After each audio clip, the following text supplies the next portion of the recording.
All Bones Considered, Laurel Hill Stories number 53 for August 2023. Suited to a T, golf course pioneers at Laurel Hill.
Laurel Hill East is a National Historic Landmark, an arboretum, a sculpture garden, a nature preserve, and an active cemetery in Philadelphia, Pennsylvania. It opened in 1836, and it remains a popular visiting spot for tens of thousands of visitors every year. Its sister cemetery, Laurel Hill West, located across the Schuylkill River in Ballackinwood, was founded in 1869. It has a history and a population of its own.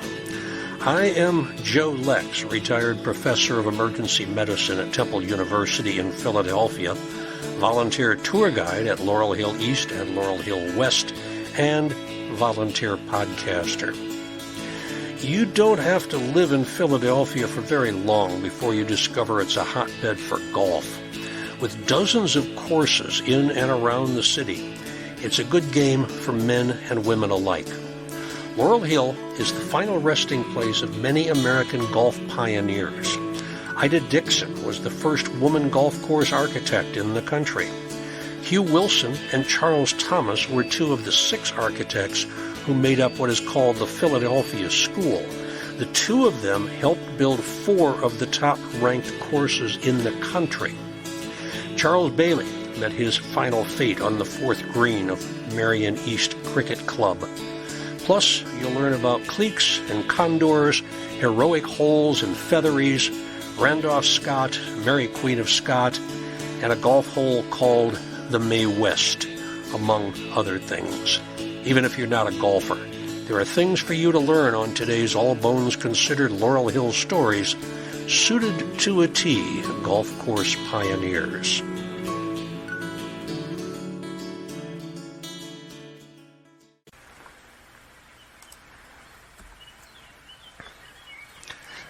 The answer, to my surprise, was an even 100.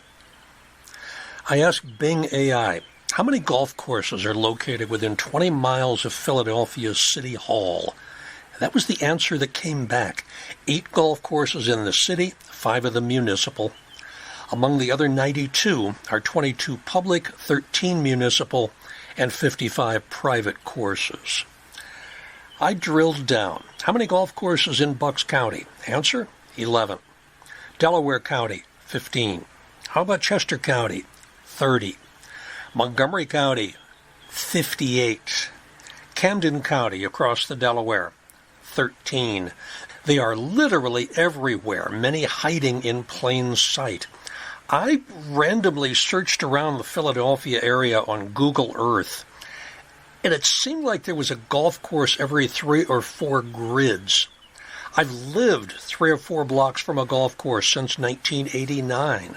The paradoxically named Bala Golf Club, which is not in Bala. It's on the rim of Philadelphia.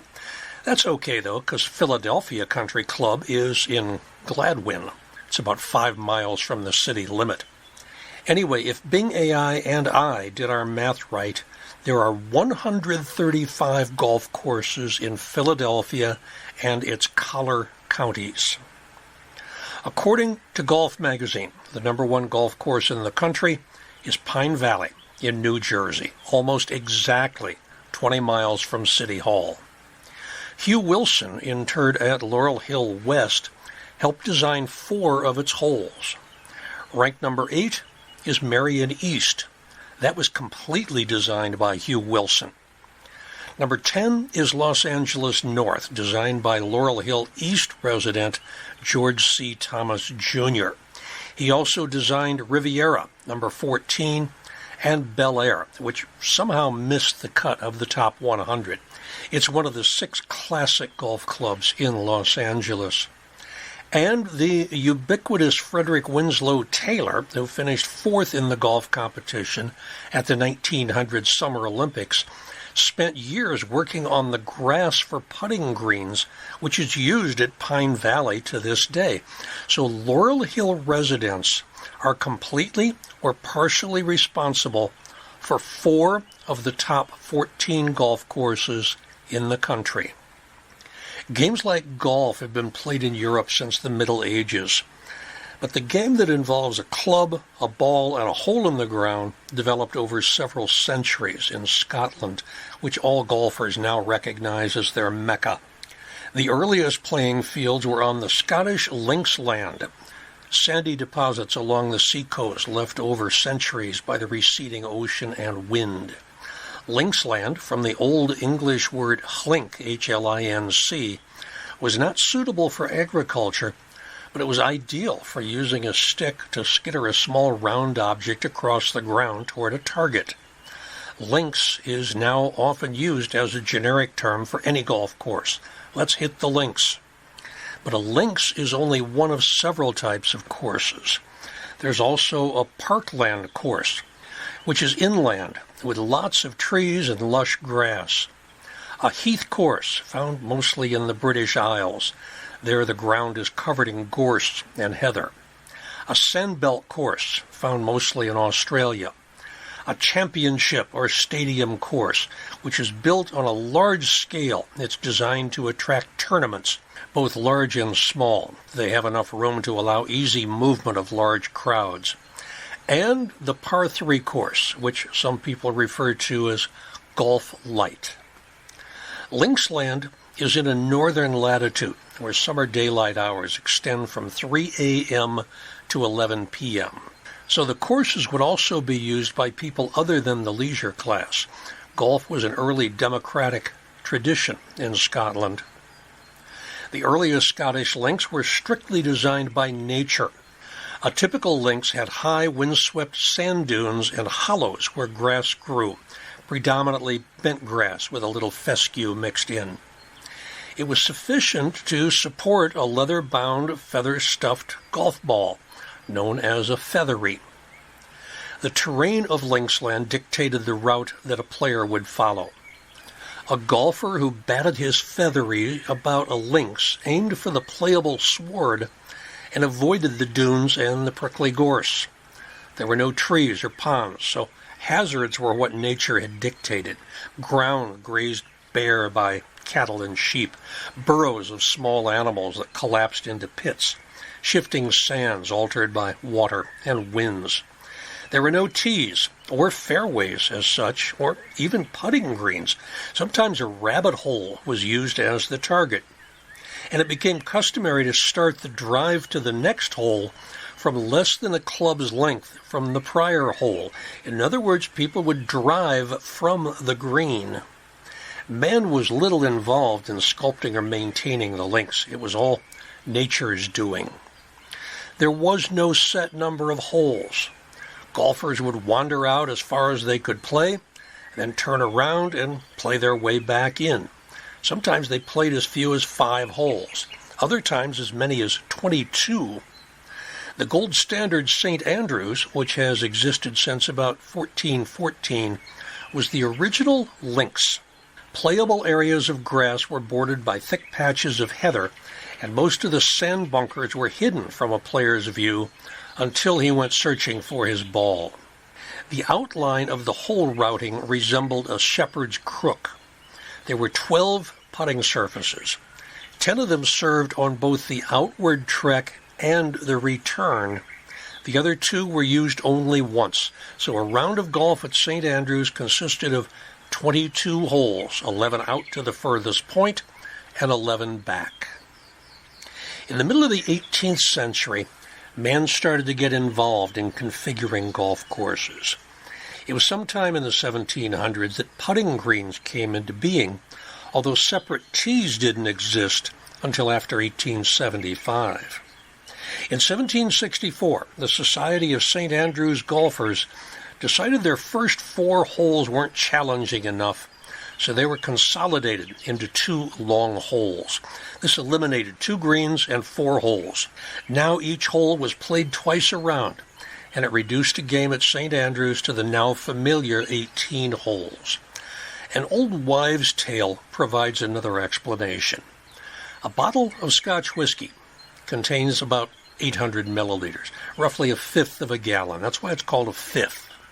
A golfer would drink a 1.5-ounce shot per hole. An ounce is 30 milliliters. So 1.5 ounces times 30 milliliters per ounce times 18 holes equals 810 milliliters. In 1832, the links keepers at St. Andrews started cutting 2 holes into each of the common greens, one for the journey out, one for the in. To avoid confusion, different colored flags were used to distinguish between outbound holes and inbound holes.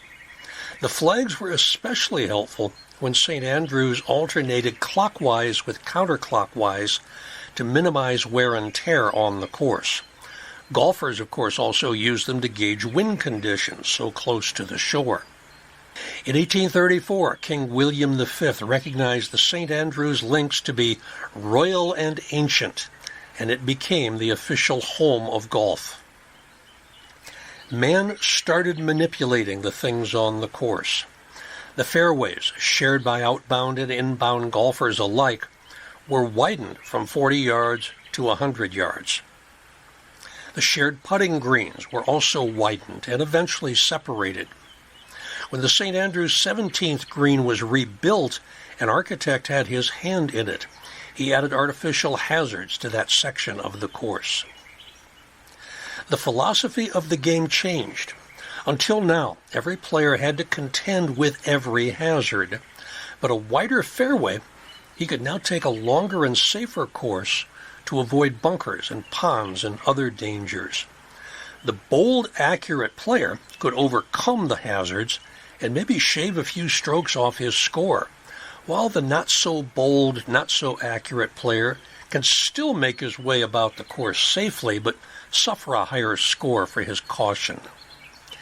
By manipulating the land to change the risk for a golfer, the occupation of golf course architect was born. They started by maneuvering what was already in place and gradually learned to build a challenging course from scratch.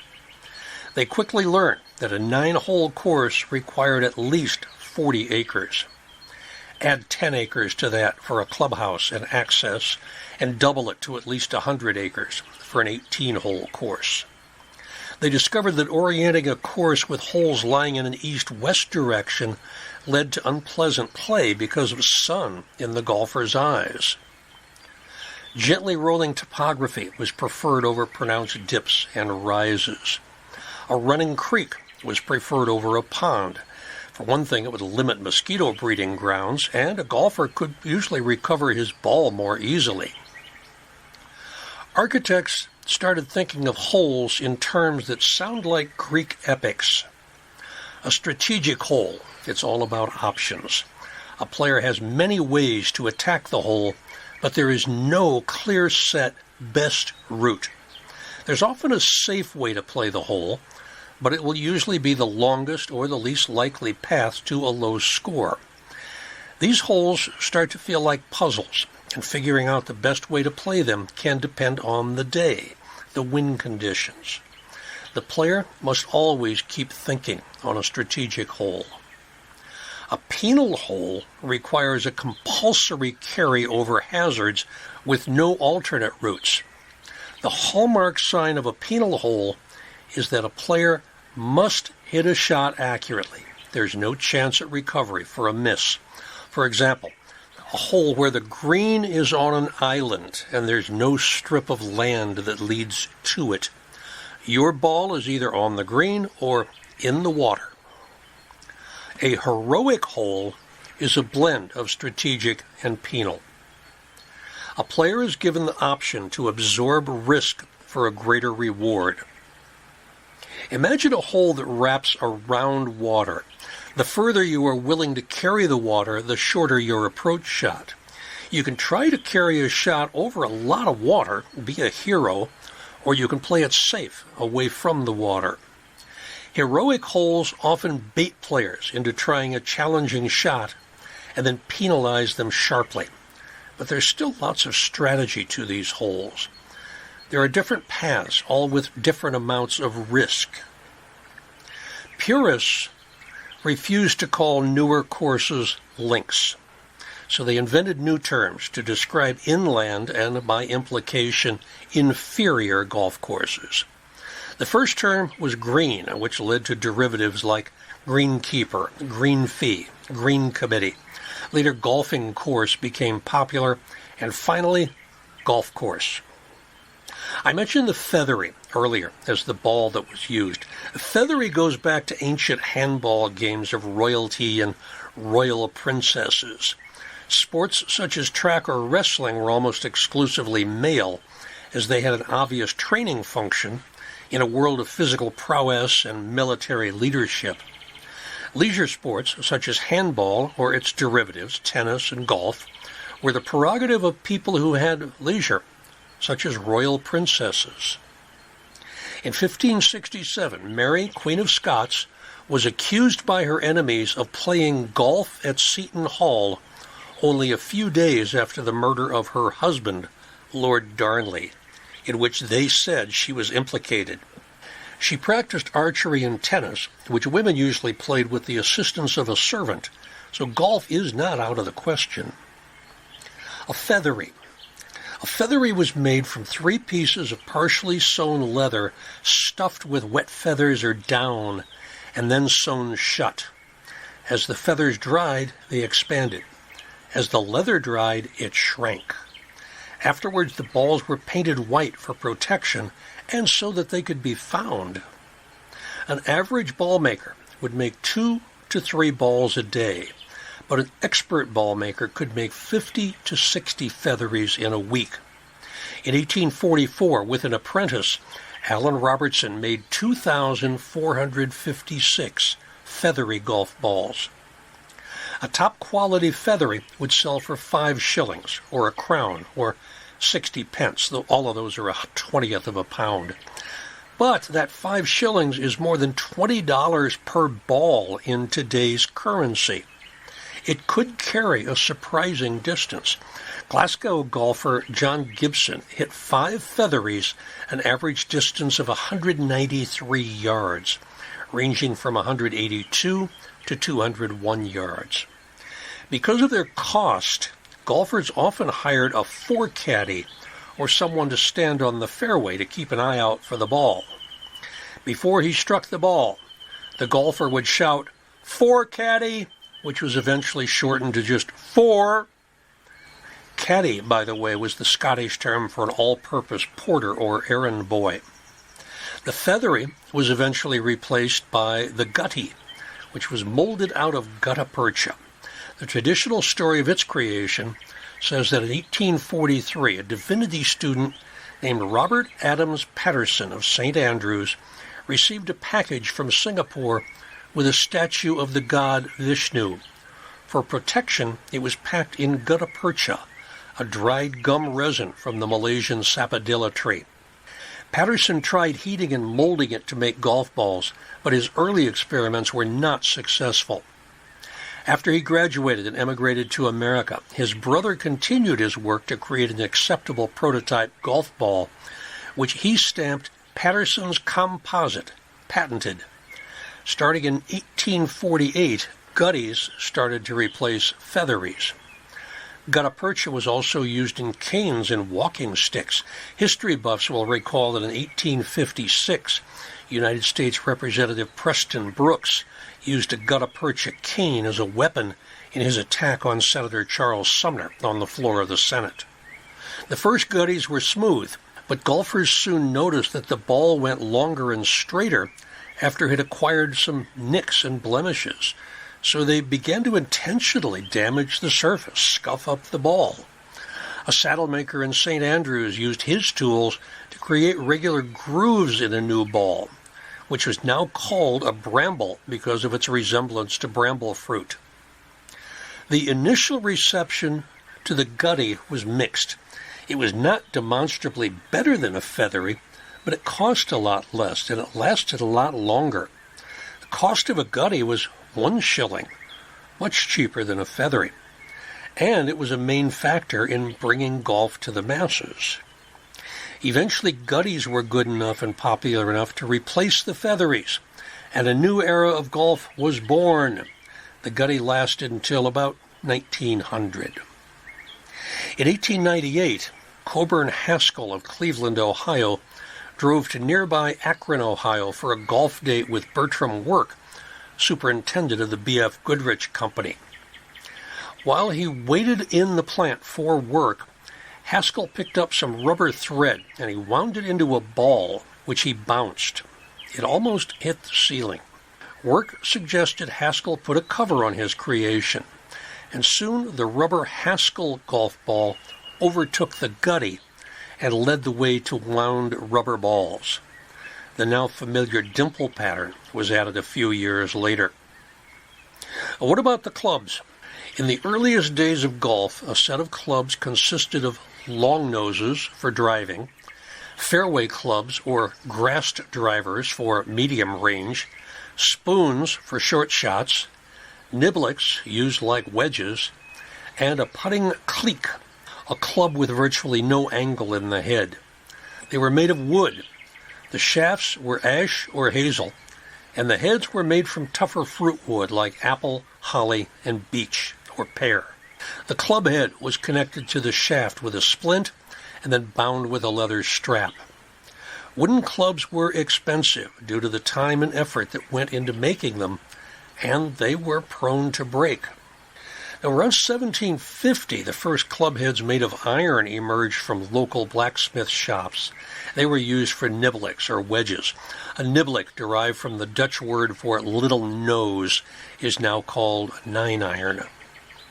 In 1826, Robert Forgan, a club maker in Scotland, started to use imported hickory from America to make club shafts, and it quickly became the standard wood of choice for club makers due to its availability and durability. Even now, golfers who try to recreate the past play a form called hickory golf, and yes, they use gutties. Sunday sticks, or Sabbath sticks, were the golf enthusiasts' answer to the Church of Scotland's discouragement of golfing on Sundays. A golf club was disguised as a walking stick, with the club head comfortably fitting into the palm. When the golfer was unobserved, he reversed the stick and he played a few holes. With the discovery of drop forging techniques in the 1870s, factories started to mass-produce iron club heads, which made them more consistent, lighter, and superior to the ones made by blacksmiths. In 1908, it was discovered that grooves on the club face could increase backspin and generate more distance. All of these changes were adopted in pursuit of the par. A par is the predetermined number of strokes that a proficient golfer should require to complete a hole. Par is primarily determined by the playing length of each hole from the teeing ground to the putting green. Holes are generally assigned par values between 3 and 5, which includes a regulation number of strokes to reach the green based on the average distance a proficient golfer hits the ball, and 2 putts. On occasion, factors other than distance are considered when setting the par for the hole. These include altitude, terrain, and obstacles that result in a hole playing longer or shorter than its measured distance. In general, a par 3 hole for men will be less than 260 yards from the tee to the green. A par 4 hole will be 240 to 490 yards. Par 5 will be 450 to 710 yards, And par 6, yes, a few do exist, will be more than 670 yards. For women, the distances are shorter.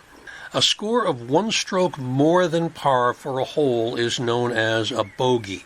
This was recognized as the number of strokes that a merely good golfer should take on each hole.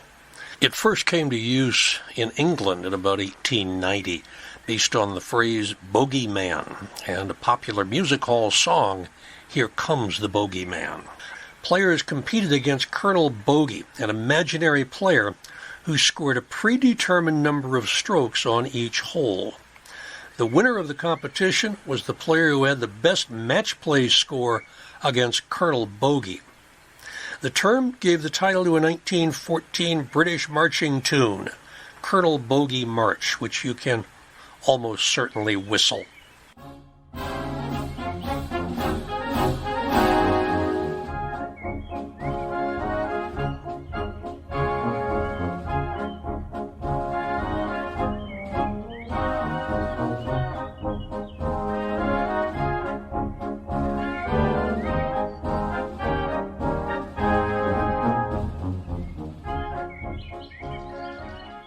Scores in excess of one stroke more than par for a hole are known as double bogey, triple bogey, and so on.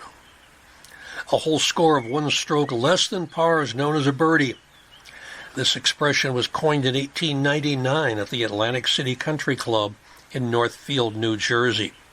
3 Philadelphia golfers, George Crump, who later was architect for the Pine Valley Golf Club about 45 miles away, William Pulteney Smith, a founding member of Pine Valley, he's interred at Laurel Hill East, Section 10, and his brother Ab Smith, Laurel Hill West in the Rockland section.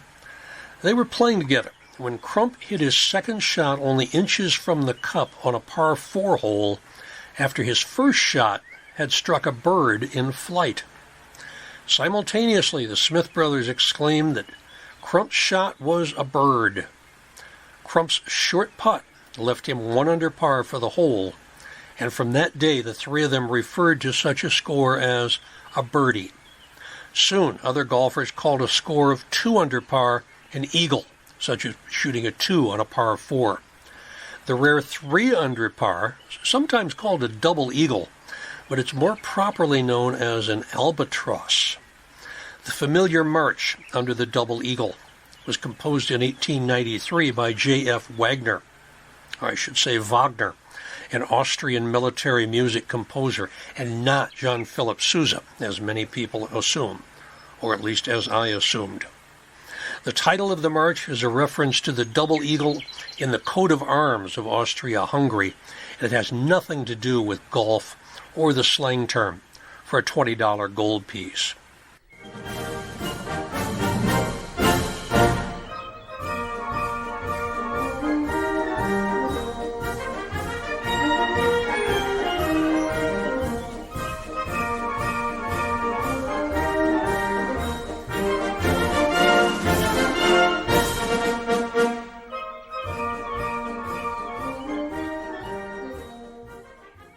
Now, what about a 4 under par? Is that even possible? Yes, but it means you either have to shoot a hole-in-one on a par 5 or a 2 on one of the rare par 6 holes scattered around the country. 4 under par is called a condor. Golf apparently came to North America in the 17th century. In December 1650, near Fort Orange, in the modern city of Albany, New York, a group of 4 men were playing golf, K-O-L-F, in pairs for points. In July 1657, several men were cited and warned not to play golf on Sundays. In December 1659, an ordinance was issued to prevent playing golf on the streets of Albany due to too many windows being broken. Evidence of early golf in the colonies includes a 1739 leading record for a shipment of golf equipment to a William Wallace in Charleston, South Carolina, An advertisement published in the Royal Gazette of New York City in 1779 for golf clubs and balls, and the establishment of the South Carolina Golf Club in 1787 in Charleston. Montreal established the first permanent golf course in North America in 1873, Canada's Royal Montreal Club. The first course in the United States is disputed, but it may have been the Foxburg Country Club in western Pennsylvania near the Allegheny River. It was laid out in 1887. By 1894, the United States Golf Association, the USGA, was formed in New York with 5 charter members. As in Scotland, American courses were initially left to nature. But as earth-moving equipment was introduced, first with literal horsepower, later with steam or electricity, man started to flex his muscles and design courses from scratch. Machines could move and contour the earth into green sites, tees, and hazards. Cleared areas could be seeded or sodded or sanded. Non-golfers started to design courses, including mainline polo master Lemuel Artemis. He's buried at Laurel Hill East in Section T. Artemis supervised the building of the Devon Golf Club while riding around the grounds on his polo pony and striking a polo ball in order to figure out proper driving distances. Golf courses and country clubs have not always automatically gone together. Philadelphia Cricket Club in Chestnut Hill, which is the oldest country club in the United States, was established in 1854 by William Roch Wister. You heard about Wister in earlier podcasts. He was one of the 4 Wister brothers buried at Laurel Hill East in All Bones Considered, number 25, some Wister men you may not know. He was also the father of the 3 remarkable Wister sisters, all buried at Laurel Hill East. The Philadelphia Cricket Club currently has a short 9-hole course at its original site on West Willow Grove Avenue. It's called the St. Martin's Course. It's named after the adjacent Episcopal Church, St. Martin in the Fields. The St. Martin's Course was the site of the first hole-in-one in U.S. Open history in 1907. Now, the Cricket Club has added 2 18-hole courses in White Marsh Township near Flourtown, contiguous with Fort Washington State Park. At one time, Philadelphia had more than 100 cricket clubs. They incorporated other sports activities such as croquet, bowling, and tennis, all played by women as well as men. Members at 3 of these clubs were also attracted to golf. After the Philadelphia Cricket Club in Chestnut Hill opened its 9-hole course in 1895, golf enthusiasts at the Merion Cricket Club began playing golf the following year.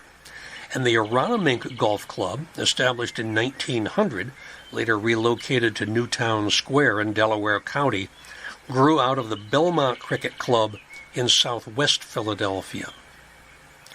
Even before members of cricket clubs became golf enthusiasts, several other country clubs included golf. In 1890, socially prominent Philadelphians, including John Christian Bullitt, 1824 to 1902. He's buried at Laurel Hill East in Section P. His statue also stands outside City Hall. And a partner, Edward T. Stotesbury, 1849 to 1938.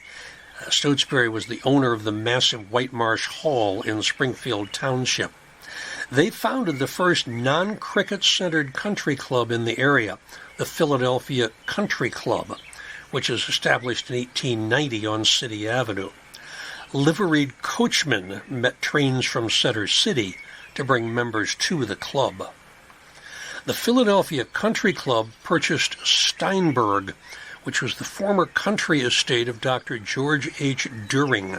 He's buried at Laurel Hill East in Section 14. Steinberg was located within city limits adjacent to Fairmount Park. Now, this was initially a club where members could ride and drive and play polo. But 2 years after it was founded, the Philadelphia Country Club added a 9-hole golf course. 2 of the holes were on land leased from Fairmount Park. As golf got more popular, the course was found to be insufficient. And in 1924, the club purchased property on Spring Mill Road in Gladwin, which could, quote, be reached by automobile in 30 or 35 minutes from City Hall, end quote. Their 18-hole championship golf course opened in 1927. After the success of the Philadelphia Country Club, the City Avenue area became a location of several more clubs, including the Baily Golf Club, established 1893 on Belmont Avenue within the city limits, and the Overbrook Golf Club, established 1900 just outside the city on property that later became the site of Lenkenau Hospital. Other new country clubs opened throughout the Philadelphia area in the years surrounding the turn of the 20th century. The Harper's Official Golf Guide of 1901 listed about 40 clubs in the Philadelphia area. As golf's popularity boomed in the early 1900s, the need for new golf courses grew, but the lack of architects was glaring. New York City and Boston boasted the spectacular championship tests of National Golf Links of America, the Garden City Club, and Myopia Hunt Club. Philadelphia was in desperate need of a great course of its own. Philly's problem was exposed at the annual Leslie Cup, a competition where the best golfers from Philadelphia would go head-to-head with the best players from New York City. After several years of sound defeats, a few of Philadelphia's top players pointed to the lack of a local championship test as the reason for their losses and began discussing the fine points of architecture and exploring architecture projects in their backyard. This group of gentlemen became known as the Philadelphia School of Architecture, and together they would build many of America's most iconic classic golf courses. The membership of the Philadelphia School: 4 Philadelphia natives, Hugh Wilson, A.W. Tillinghast, George Crump, and George Thomas. There was 1 Boston transplant, William Flynn, and 1 Pittsburgh resident, William Founds. 2 of them, Wilson and Thomas, are interred at Laurel Hill.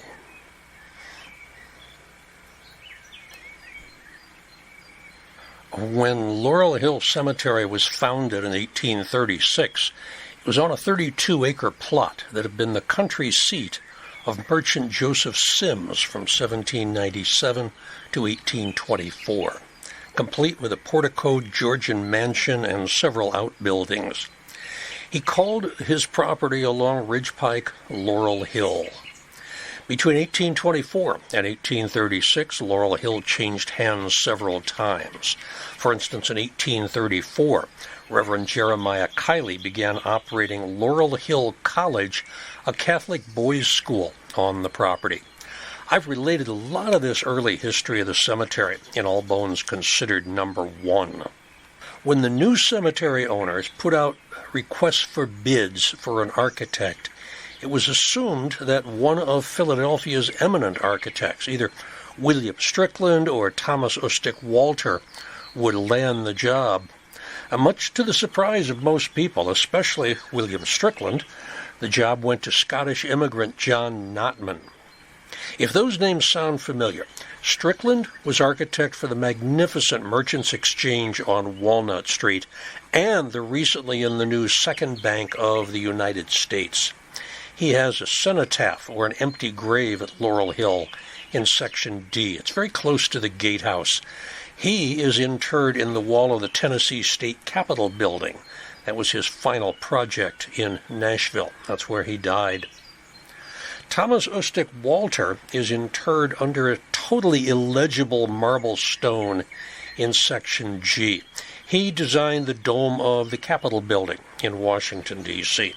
And after his success with Laurel Hill, John Notman went on to design the Athenaeum, Hollywood Cemetery in Richmond, Virginia, St. Mark's Episcopal Church on Locust Street, St. Peter and Paul Cathedral, many, many other buildings. Between 1836 and 1839, there were 7 major buildings on the cemetery's site. Notman's major contribution to the architecture of Laurel Hill was, of course, the Roman Doric gatehouse.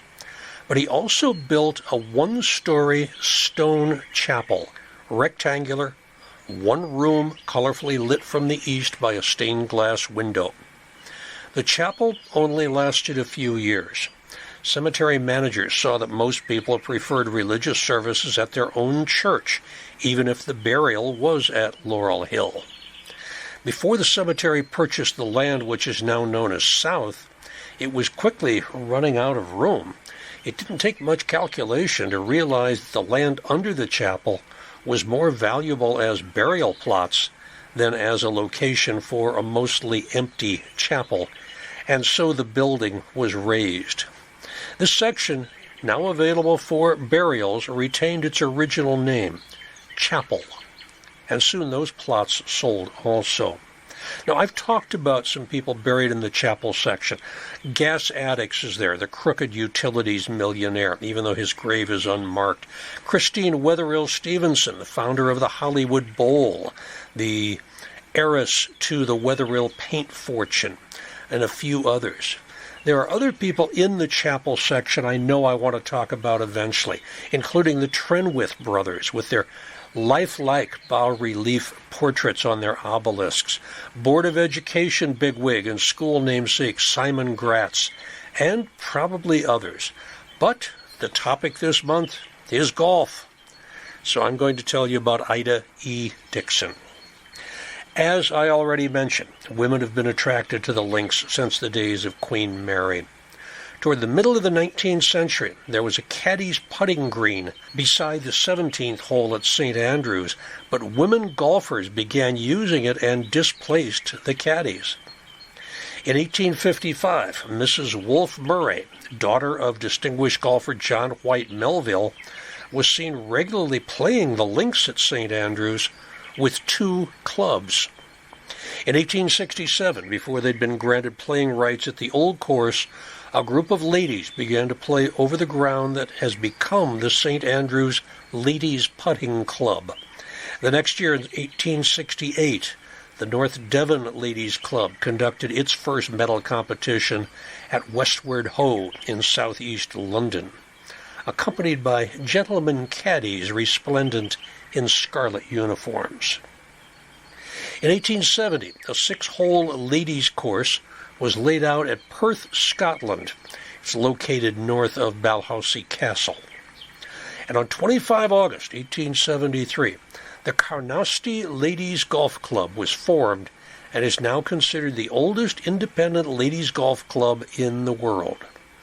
More competition among women occurred in the 1870s and 1880s, although the courses they played on were secondary. Carnoustie was good enough that men wanted to play it also, but the rules of the club were strict. Men were only allowed on the course when they were accompanied by a lady member. The first golf club, which gave equal rights for women as full members, is believed to be in 1884 in Aldeburgh, a coastal town near Suffolk, England. Aldeburgh was probably chosen because the wife of the course and club organizer, Skelton Anderson, was Elizabeth Garrett Anderson, the first female doctor in Britain and the mayor of Aldeburgh. Woman mayor in 1884. While ladies' golf clubs were temporarily popular in the United States, they had all but disappeared by the beginning of the 20th century. One exception is the Ladies' Golf Club of Toronto.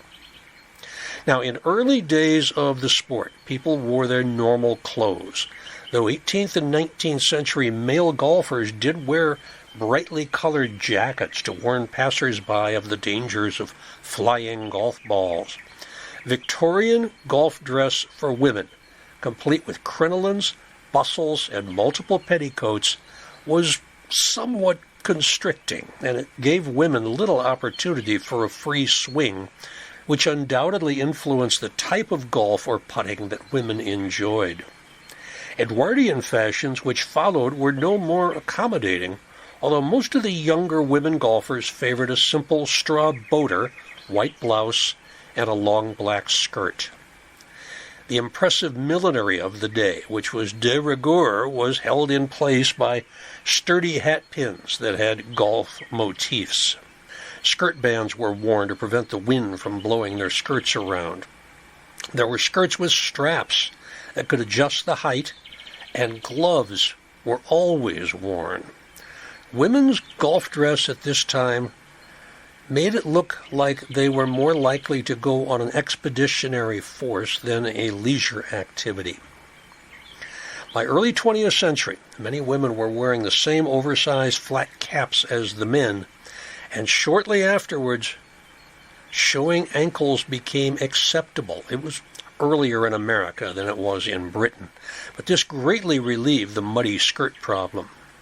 By the time of the flapper era, golf dress was beginning to be more functional, although still basically streetwear. In 1933, an Italian golfer named Gloria Minoprio competed in the British Ladies' Championship in what was the smartest golfing outfit ever worn by any golfer. This was the first sight of a woman in trousers. They were called slacks on the golf course. And to say it caused a stir is an understatement. Her costume is now in the possession of the World Golf Museum in St. Andrews. And apart from her attire, Gloria's other claim to immortal fame is that she played in the British Championship from 1933 to 39 with only one club and a spare. And once she arrived at the tee late in a yellow Rolls-Royce. She remains the only golfer, man or woman, to ever win a major golf championship match using only one club. The first USGA Women's Amateur Championship took place in 1895 at Meadowbrook Club in Hempstead, New York. The Women's Golf Association of Philadelphia was founded in 1897 with 4 founding clubs that are going to sound familiar: Aronimink, Merion, Philadelphia Country, and Philadelphia Cricket. At the 1898 National Women's Championship in Ardsley-on-Hudson, New York, second place was grabbed by Edith Brooke Burt from the Philadelphia Country Club. Miss Burt, who died at 87 in 1952, is interred in the shrubbery section at Laurel Hill East. Buried in the chapel section, Lot 89, born on Christmas Day of 1854, Ida Elizabeth Dixon is today recognized as the first female golf course architect in the United States, and probably the first in the world. Ida's father was John Gilbert, 1805 to 1877, a wholesale druggist with an office at 1913 Arch Street. He had married Catherine Hatfield, about whom I can find virtually nothing. I can also find nothing about Ida in the newspapers until she married a wealthy Quaker businessman, Henry P. Dixon, who owned a company that made fireplace grates and was an executive with the Pennsylvania Railroad. In the style of the times, Ida Dixon was thereafter referred to in the newspapers as Mrs. Henry P. Dixon. The wealthy socialite couple lived at a large Wallingford mansion known as the Gables, where their neighbors included Shakespearean scholar Horace Howard Furness, ethnologist Carolyn Furness Jane, and her husband, zoologist Horace Jane. All of them are buried at Laurel Hill East. Wallingford is contiguous with Swarthmore in the western suburbs of Philadelphia in Delaware County. Ida and Henry Dixon both served on the governing committee at the Springhaven Club. It is not clear how Ida took on the job of designing the course, but she did so, and it opened in 1904. She was about 50 at this time. This was her only attempt at designing a golf course. The course has been modified over the past century. 3 holes were rebuilt in 2005. But it is a heroic course. It's the blend of penal and strategic that I've talked about before. There are more than 80 bunkers, and 5 holes have water hazards. From 1911 until her death in 1916, Ida also served as president of the Women's Golf Association of Philadelphia, which had been formed in 1897. Ida has only been recognized as a golf pioneer in the late 20th century. The first edition of The Architects of Golf by Cornish and Whitten, published in 1981 with a revision in 1993, does not even mention her. It skips from William H. Deach Jr. to Thomas H. Dokes. No Dixon. But on 12 July 2017, the United States Golf Association's Golf Museum unveiled a new exhibit named Breaking New Ground, Women and Golf Course Architecture. Finally, Ida Dixon got her due. And the Ida E. Dixon Cup Golf Tournament, established on 25 September 1917, has been held every year since 1917, with the exception of 1943 during World War II and 1975 when they got rained out. The winner of the golf tournament is awarded the Ida E. Dixon Memorial Cup. It is an individual stroke play tournament for players with an 18.4 or lower handicap. And following the customs of the day, the list of winners recognizes a married woman only by her husband's surname, Mrs. John Wilson, Mrs. Joseph Chandler, until 1987, when winner Kelly Lord of Rolling Green is identified without a Mrs. or a Miss or a Ms. before her name. It took them to 1987 to get rid of that old custom. When Ida Dixon died in November 1916, her obituary mentioned that she was, quote, active in the social life of the city and was an enthusiastic golfer. She was a member and one time an officer of the Springhaven Country Club. With her husband and her son Clayton Dixon, who survive her, Mrs. Dixon was accustomed to spend her winters in Florida, Bermuda, or in some other warm climate. Ida's husband, Henry, died just a few months after her. The son, Clayton Dixon, is also buried in the family plot. He was another avid golfer. In June of 1912, he was involved in a car crash near his home.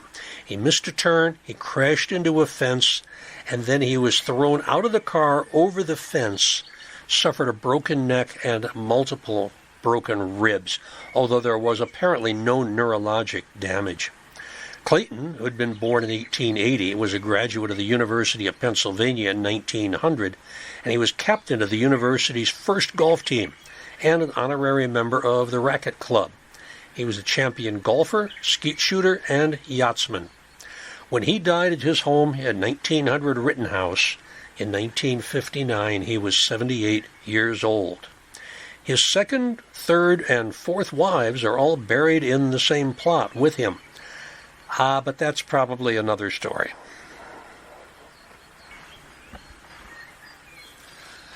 Sports have their shrines, their meccas. If you, like me, are a baseball fan, a trip to Wrigley Field, where the Chicago Cubs have played since 1916, is like a religious pilgrimage. Philadelphia sports fans are very lucky. College basketball aficionados are drawn to the legendary Palestra on the University of Pennsylvania campus. It opened in 1927. About a block from the Palestra is Franklin Field, which was built in 1895 and has been in use ever since for track and field and football. The Penn Relays, the Eagles played there for many years. As far as golfers, Pine Valley may be the ultimate challenge and is probably on every golfer's bucket list. But Merion East, located in suburban Ardmore, which opened in 1912, is still the gold standard and is consistently ranked as one of the top 5 golf courses in the country. Now, as I mentioned before, at one point in the 19th century, there were about 100 cricket clubs in and around Philadelphia. Ardmore, located on the main line about 8.5 miles from Philadelphia's City Hall, had been known as Athensville until 1873. I mentioned Ardmore in the last episode of Biographical Bites from Bala about Strawbridge and Clothier, who opened the first suburban branch of a major department store in Ardmore Suburban Square in 1930. Other than that, there was a cluster of commercial establishments along Lancaster Avenue, but much of the land was rugged farm country, and there was even a quarry. The Merion Cricket Club was founded in October 1865, just months after the Civil War ended. Most of the 16 founders were Haverford College students. One of them was William Woodrow Montgomery, whose son Robert Leeming Montgomery built the large estate Ardrossan. Robert's daughter, Helen Hope Montgomery Scott, was the inspiration for Tracy Lord, heroine of the 1940 movie The Philadelphia Story. On film, of course, Tracy was played by Katharine Hepburn, who had her own mainline experience when she attended Bryn Mawr College from 1924 to 1928. Another founder was William's brother Archibald Montgomery, who had lost an arm in a cannon accident during Abraham Lincoln's funeral procession through Philadelphia a few months earlier. The Merion Golf Club began as an adjunct to the Cricket Club, which had moved to the city of Haverford in 1892. It opened its first golf course in 1896 and expanded to 18 holes in 1900. But as rubber-wrapped golf balls replaced gutties, and the average golfer could drive the ball further, the club realized it needed a bigger course. In 1910, it purchased a V-shaped plot of 130.6 acres near the corner of Haverford Avenue and Ardmore Avenue.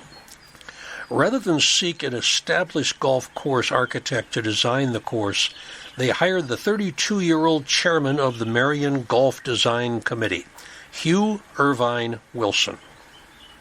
The old course closed on 12 September 1910, and 2 days later the new course, now called Merion East, and its golf house were opened. Just a few weeks before the 1912 presidential election that pitted Woodrow Wilson versus William Howard Taft versus Teddy Roosevelt. Membership at Merion East quickly soared, so that the next year they bought another 122 acres just a short distance down Ardmore Avenue. This property, which later expanded to 126 acres, became the site of the West Course, which opened on 30 May 1914. Hugh Wilson, born in 1879, attended Penn Charter School and then Princeton. When he graduated in 1902, he was captain of the golf team. He was a member of the Belmont Golf Association, whose Aronimink course then was located at 52nd and Chester Streets in West Philadelphia, and he was good enough to win the first club championship. Hugh's father, William Potter Wilson, was a Princeton graduate and an Army colonel who had been born in Sutter County, Pennsylvania, but he settled in Philadelphia after serving as an aide to Corps Commander Winfield Scott Hancock. Wilson's mother, Ellen Dixon, was the daughter of Presbyterian minister Hugh Sheridan Dixon, who was interned at Laurel Hill East, Section W. She was a prominent mainline socialite who became an influential benefactor of Virginia's Hampton Institute, the college for freedmen, which had graduated Booker T. Washington in 1875. An avid clubman, Hugh Wilson went into the maritime insurance business, but left plenty of time for his favorite sport. On 16 October 1905, he wed Mary Warren, 1 year his junior, at a society wedding whose guests included Frances Folsom Cleveland, wife of former President Grover Cleveland. Hugh and Mary had 2 daughters, Louise, who lived from 1906 to 2001, and Nancy, born in 1910, who only lived for 6 years. Other than that, there is surprisingly little information about Hugh Wilson available before he was chosen for this task. One Merion Club member has said, "Anything about Hugh Wilson prior to 1912 is pure conjecture." Even his birthplace of Trenton, New Jersey, was mistakenly called Scotland by at least one investigator. A 1925 obituary says, "From the time he was a young man until the day of his death, he suffered from physical handicaps, which periodically brought him much pain and distress. He succeeded in keeping his personal tribulations from his friends, and showed them only a cheerful, helpful disposition, such as is possessed by but a few men." End quote. He also kept this debilitating condition from public knowledge. I could find no indication of what it might be. Starting from scratch to build a golf course, Hugh Wilson had nothing to unlearn before he set out to divine this V-shaped course. He could make it up as he went along. When Merion Golf Club submitted its application to the National Registry of Historic Places in 1992, it stated, "Wilson undertook a 7-month journey to Scotland and England in 1911 to study their fabled links. Yet no one has ever found a record of him traveling to those places before construction started in 1911, the year that grading and seeding occurred." Another oft-repeated legend is that while Wilson was in Europe studying golf courses, he decided to extend his stay, so he gave up his ticket on the first and only voyage of the RMS Titanic. That's a terrific story, but again, there's no proof that it happened. Several golf course historians have noticed the similarities between Merion East's 3rd hole and the renowned 15th hole at North Berwick, or the depression in front of the 17th green copying the Valley of Sin on the 18th at St. Andrews. The 116 bunkers, nicknamed the White Faces of Merion for their glaring sand, also reminded many of various Scottish links. Wilson also eliminated blind holes where traps could not be seen. In just over 130 acres at Merion East, he crammed features that were not seen in courses twice its size. Every hole has an elevation from tee to green, a sloping fairway, or both. For golfers whose strength is power and distance, they have to master the subtleties of golf to conquer Merion.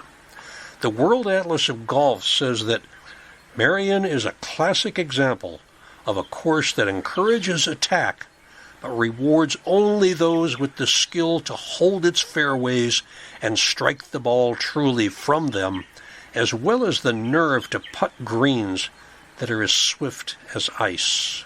End quote. Despite its relative postage stamp size of 6,544 yards, Merion East is held in reverence by nearly all golfers. Once the king himself, Arnold Palmer, said, "What this fine course tells us today is that touch and control are as important as power in golf, although the combination is unbeatable. It takes brains to play Merion. One can't just slug away off the tees, for each fairway has a little twist to it, if not a sharp dogleg. The greens are wonderfully varied, fast, and filled with subtle breaks." Jack Nicklaus once said, "Merion is a perfect example that a golf course does not have to be long to be a great test of golf. Its strength is its subtlety. Raw power off the tee may be a big asset on a lot of our fake new championship courses, but at Merion it will do you more harm than good unless it's combined with accuracy." It looks like if you would ask 10 different golfers what's so striking about Merion East, you might get 10 different answers. Sports Illustrated once compiled what it considered the best 18 golf holes in America, and it selected number 1 and number 11 at Merion. It's the only course represented by more than one hole. The symbol of Merion East has from the beginning been the red wicker baskets that sit atop the flagstaffs to show where the hole is located on the green. Unlike flags, they do not waver in the breeze and can't help the golfer plan the next shot. Hugh Wilson purportedly borrowed this idea from the Sunningdale golf links outside of London. But a visitor from Sunningdale many years later denied that they'd ever used baskets. Another tale is that while he was on his inspection tour over heath courses in Scotland, Wilson noted some shepherds who carried a similar basket on the top of their crooks to keep their lunches safe from nosy, hungry sheep. That's another great story, but there's no proof. Nowadays, the baskets are woven from dampened cane by a woman in the Carolinas who prefers to remain anonymous. She only makes about 10 every year, although there is a smaller version that's used on the practice green, and there are decorative versions which can be used as centerpieces in the clubhouse dining room. The baskets are dyed, dark red out, reddish-orange back. They don't wear out. They have tempted more than one souvenir hunter, however, so the ground crew gathers them at the end of every day and puts them back out the next morning. If you ever see the red basket any place other than the Merion Club, it is almost certainly illicit. Hugh Wilson did such a good job at Merion East that he was chosen to design Merion West, the Cobb's Creek course in West Philadelphia, Seaview in Galloway, New Jersey, and Phoenixville Country Club's 9-hole course. Seaview was founded by public utility magnate Clarence H. Geist, whose massive Laurel Hill West mausoleum sits on an island simply called Geist Triangle, and which has a stained glass triptych. Geist was also a founder of Boca Raton, Florida, and he probably needs a podcast of his own one of these days. When fellow Philadelphia golf architect George Crump, the man of birdie fame, died suddenly in 1918, Hugh was chosen to finish the design at New Jersey's Pine Valley, widely considered to be America's toughest course.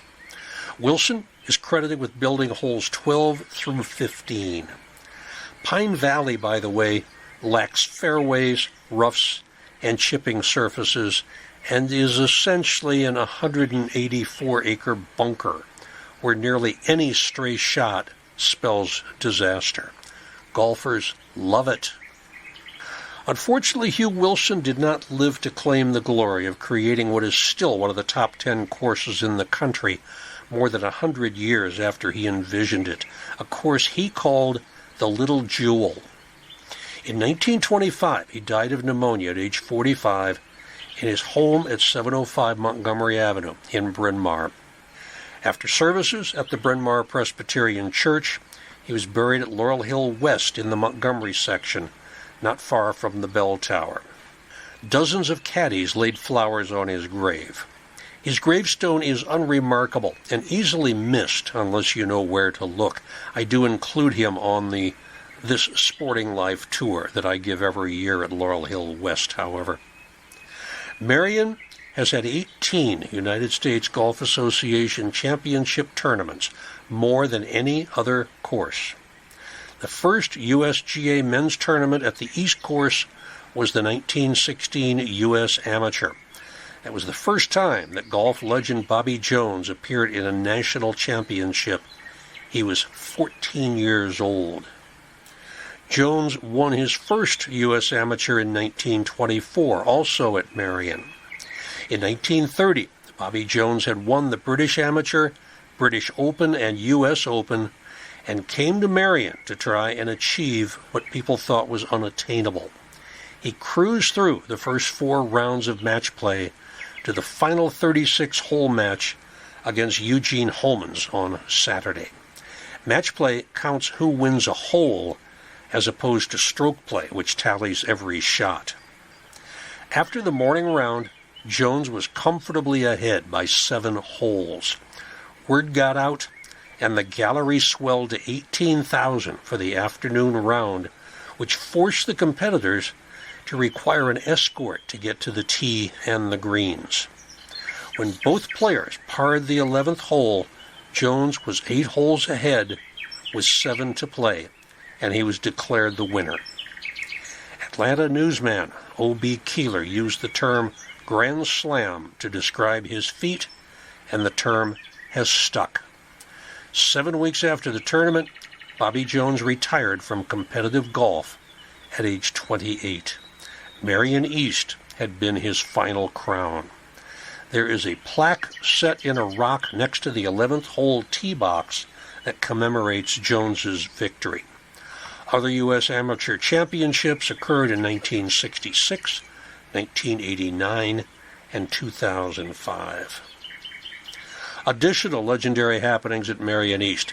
Ben Hogan's one-iron shot on the 18th hole at the 1950 U.S. Open. There's a plaque commemorating this shot on the 18th tee. Also at the 1950 Open, Lee Mackey shot a record 64 opening round. This has been matched only once since then by Ben Crenshaw in the 1981 Open. Mackey's second round was 81, 17 strokes higher than his first round. Other U.S. Opens at Merion were in 1934, when Ben Hogan and Byron Wilson both missed the cut. 1971, when Lee Trevino nipped Jack Nicklaus for a payoff of $30,000. 1981, and most recently in 2013, when English golfer Justin Rose took the $1.4 million purse with a 1-over par 281 to beat Australian Jason Day and American Phil Mickelson by 2 strokes. The next USGA Championship tournament at Merion East will be the U.S. Amateur in 2026, the 250th anniversary of the signing of the Declaration of Independence. The course will essentially look as it did in 1912, including the clubhouse hardwood floors pockmarked by thousands of metal spikes over many decades. Metal golf spikes have been around since the 1890s, but were gradually replaced by non-gouging plastic spikes in the 1990s. Merion feels that replacing the flooring would be like tossing the Shroud of Turin into a washing machine. The club veranda will, as usual, be filled with chattering diners, all of whom will stop in mid-bite to watch whoever is driving from the first tee, which is located just a few feet away. Get your tickets early. If they're sold out, there's always the next U.S. Open in 2030. And if you're still around, I probably will not be, Merion East is on the docket for a U.S. Open in 2050. When you make the pilgrimage, silently thank Hugh Wilson for creating his little jewel of a course. Lots of stuff coming up at the cemetery over August. I mean, this is a full month. The Hotspots tours, which there are 2 every month, this is an introductory tour if you've never been to the cemetery. Saturday, August 12th at 10 a.m. and Friday, August 25th at 10 a.m. Those are general introductory tours, hotspots and storied plots. There's a similar tour at Laurel Hill West on August 26th. It's called Sacred Spaces and Storied Places. That will be at 10 a.m. also, Saturday the 26th. What's the movie for August? Oh, it's a good one for a cemetery. The Witches of Eastwick will be showing at Laurel Hill East on Friday, August 18th at 7 p.m. What about the special tours? Let's see, we got 1, 2, 3, 4, 5, 6, 7. Holy cow, we got 9 special tours. Okay, Saturday, August 5th, 11 a.m., a new one. It's called West Point Graduates from Andy Waskey, one of our military specialists. Sunday, the next day, August 6th at 10 a.m., Tour for Tiny Taffs. TAF is short for Taffophile. And this is a tour designed for children by Guinevere Eckert, and she is the perfect person to do this tour. She works with little kids. Same day, 1 p.m., if you want to stick around. It depends on the heat that day, I guess. Plot Twist, Second Careers. Marty Foley will give that tour. Friday, August 11th, 7:30 p.m., Paranormal Investigation. Some paranormal investigators will be at the cemetery, walking around, talking about what they're looking for, what they're listening for, trying to explain. I will be there. I am not an investigator. I'm just a guide to point them in different directions. Also, on August 12th, Saturday, 3 p.m., therapeutic horticulture at Laurel Hill West. And the next day, Sunday, August 13th, Laurel Hill East, is the classic hearse show. It is from 10 a.m. until 4 p.m. Come in, look around the cemetery, and look at all the fancy hearses that people have brought to display. Saturday, August 19th at 10 a.m., Stop the Presses, printers and publishers of Laurel Hill. Peter Howell is doing that. That's another new tour.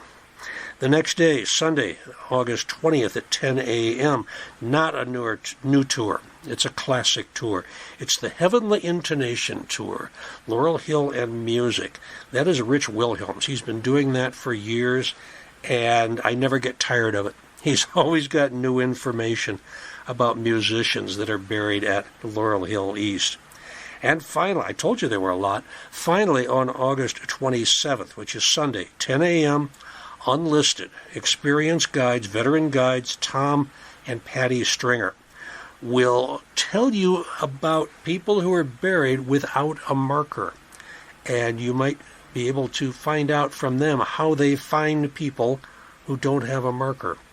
It's really an interesting process. So that's what's coming up at Tours at Laurel Hill for August. Let's get back to the podcast. Sometimes when I start to research someone, I literally don't know what I'm going to find. I use some common resources, obviously.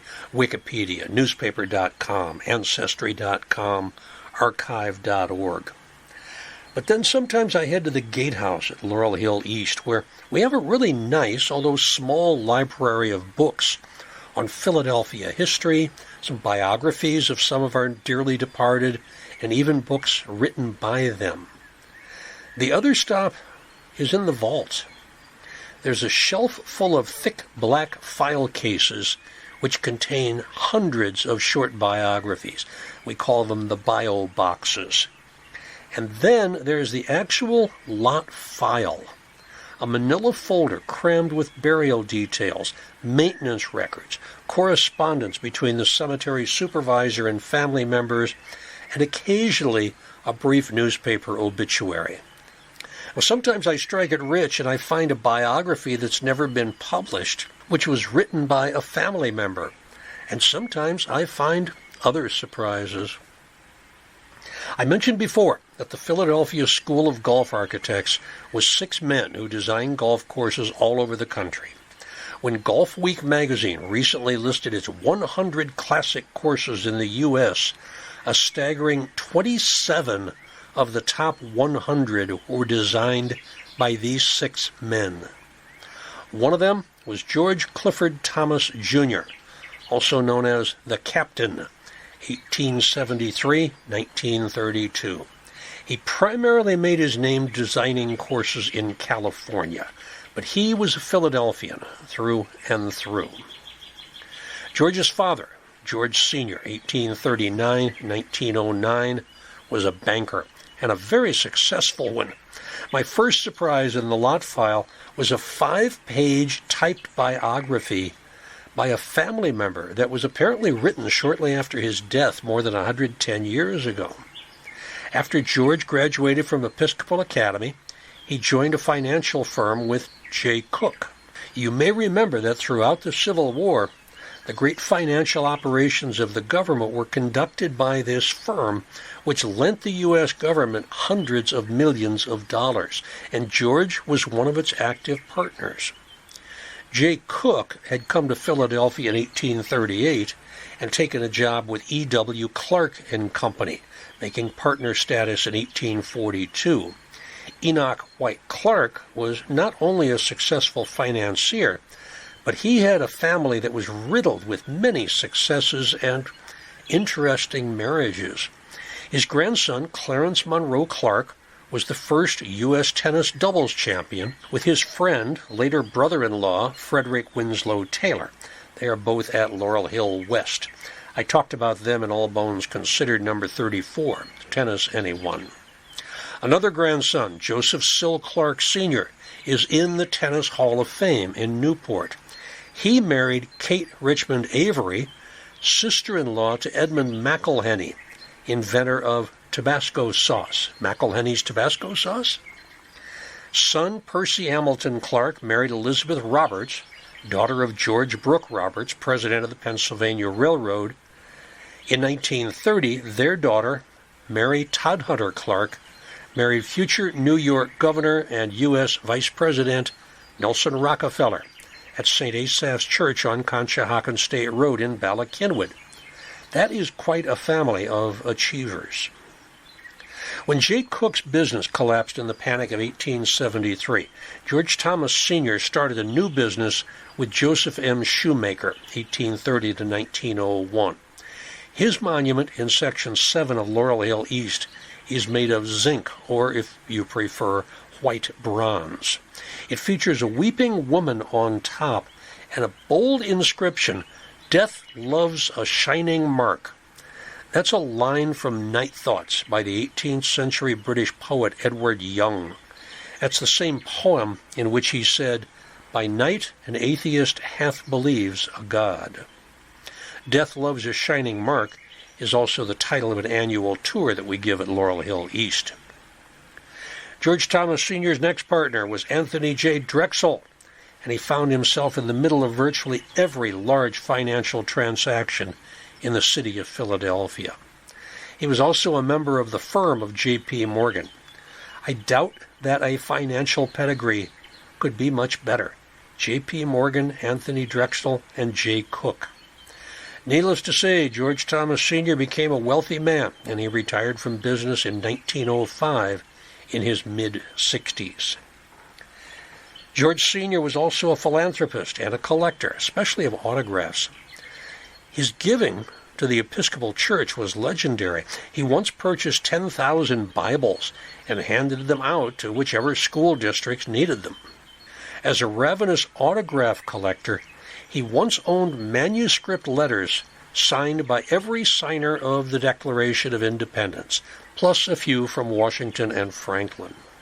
He also owned Robert E. Lee's letter, in which he surrendered his commission in the Army of the United States at the outbreak of the Civil War.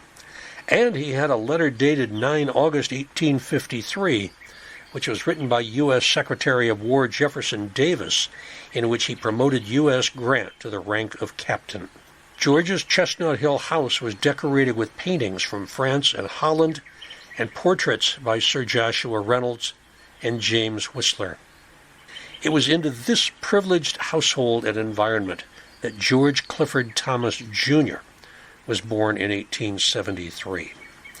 Like his father, George Jr. attended Episcopal Academy, and then he graduated at age 21 from the University of Pennsylvania in 1894. He then joined his father's investment firm, Drexel and Company, and stayed until 1907, when he turned his attention to rose gardening. He became a master horticulturalist. He was an expert swimmer, a marginal golfer, and he had learned to fly a plane. He wrote 2 books on the care and breeding of roses, the first in 1914, the second in 1929. He was responsible for dozens of cultivars. 2 of the favorites were Golden Showers Rose and Cascadia. Plus, he raised English setters. He was a co-founder of the English Setter Club in America. Many of Thomas's friends called him the Captain. During the Great War, he had joined the 96th Aero Squadron of the Army Air Corps. Thomas scholar Jeff Shackelford notes that Thomas was an active pilot and crashed 3 times during the European fight. It is also thought that he used his great wealth to fund his squadron's activities. Shackelford has written a biography of Thomas. It's entitled The Captain, George C. Thomas, Jr., and His Golf Architecture.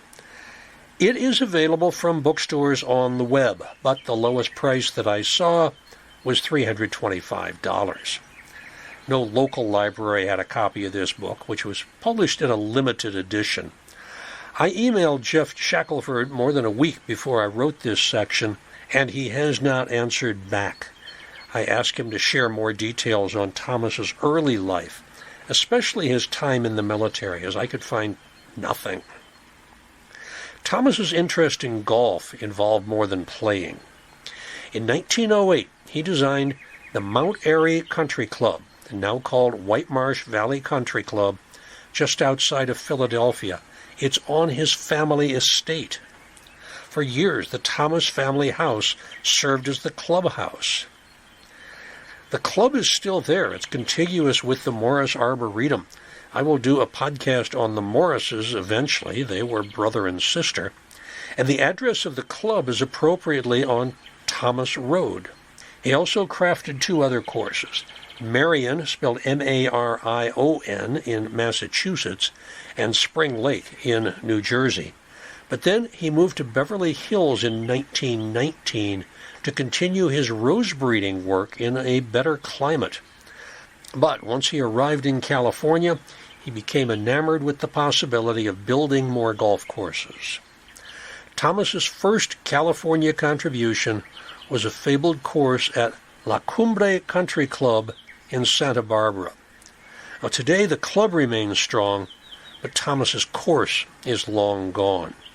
However, it was at La Cumbre that George C. Thomas met William P. Billy Bell, a master shaper, builder, designer, and the two of them would collaborate on most of Thomas's top courses over the next decade. It was Bell that helped fashion the signature Thomas bunker stylings with intricate edges, slopes, and shapes.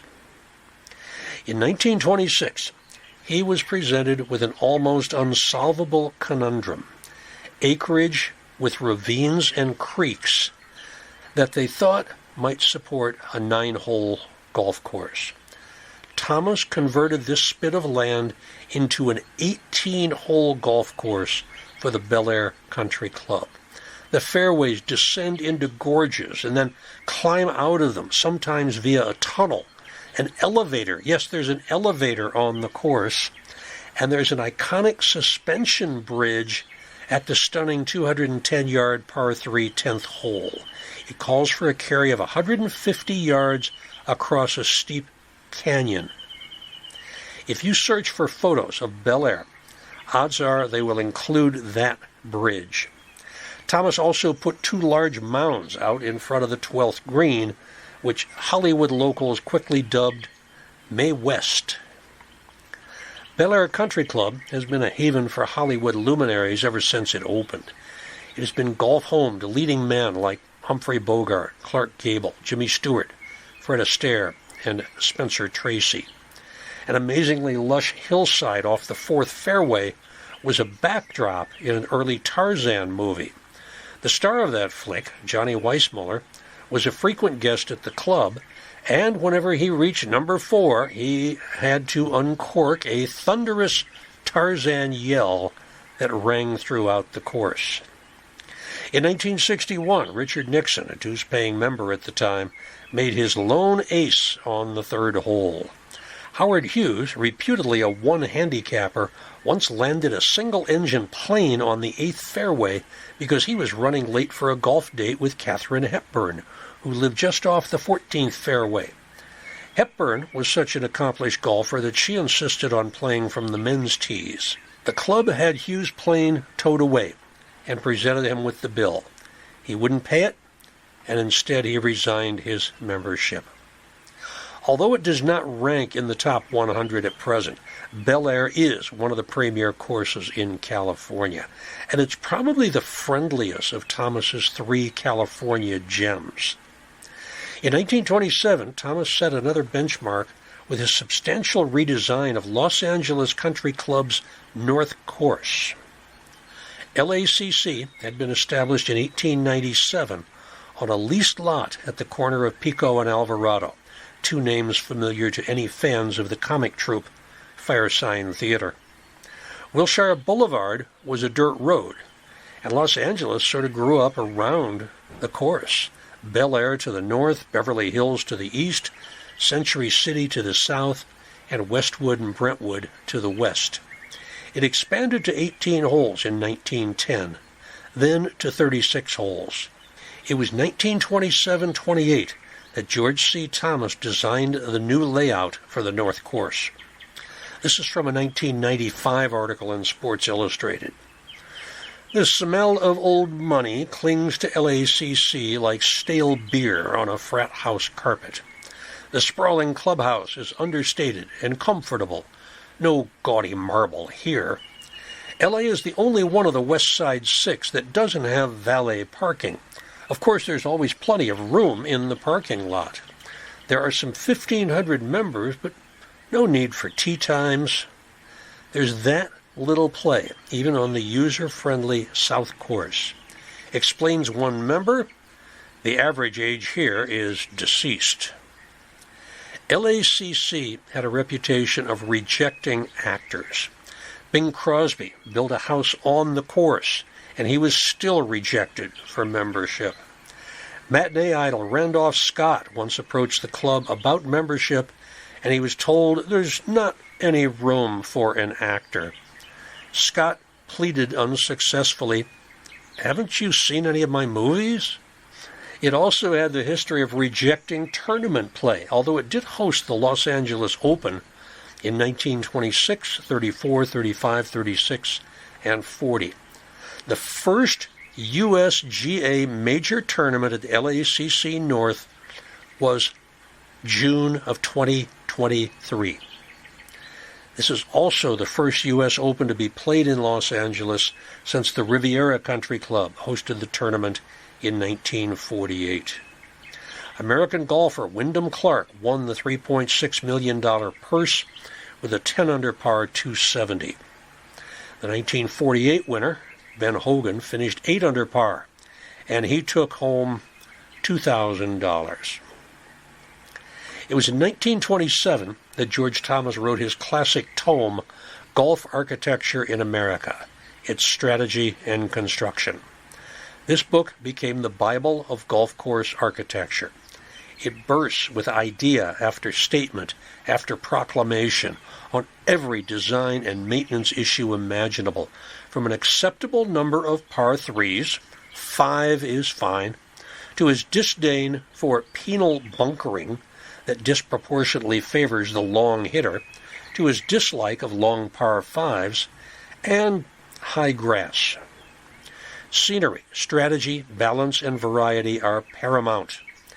Wherever possible, natural hazards and helpful kick slopes are to be employed. He sums up nicely, stating, "When you play a course and remember each hole, it has individuality and change. If your mind cannot recall the exact sequence of the holes, that course lacks the great assets of originality and diversity."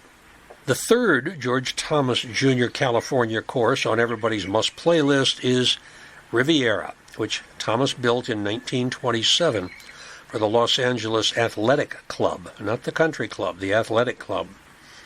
It is carved from a vast eucalyptus-studded canyon 3 miles from the Pacific Ocean. It met Thomas's edict that an ideal course is one where you remember the holes in order. Superb strategic holes, elevation change, brilliant bunker placement, and individually distinctive holes dominate. All-stars include the long par 3 4th, the par 3 6th, with a tiny bunker cut into the green. You might make the green and you still have to putt around a bunker. And of course the all-world 10th. This 315-yard slight dogleg right par 4 is often thought of as the ultimate risk-reward hole on the PGA Tour. Any self-respecting pro can drive the green, but the penalties for missing are so severe, thanks to the skillful positioning of both bunkers and putting surface, that 5s and 6s are much more common than 2s. Jack Nicklaus once stated that the 10th at Riviera presents more options than any short hole in the world.